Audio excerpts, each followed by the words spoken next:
అంతర్జాతీయ క్రికెట్లో రోజు రోజుకు టెక్నాలజీ అనేది పెరిగిపోతూ వస్తుంది.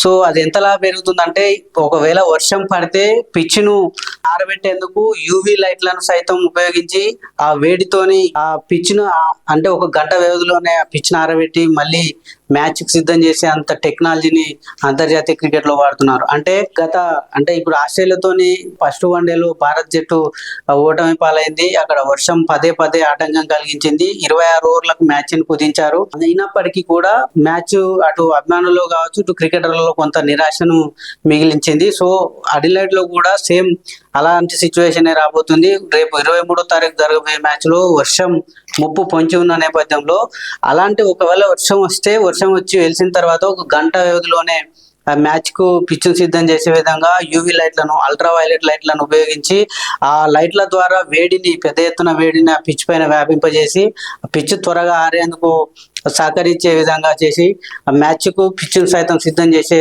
విధంగా టెక్నాలజీని అయితే వాడుతూ వస్తున్నారు అంతర్జాతీయ క్రికెట్ లో. Please subscribe my media. నేను మీ శ్రీనివాస్ రెడ్డి.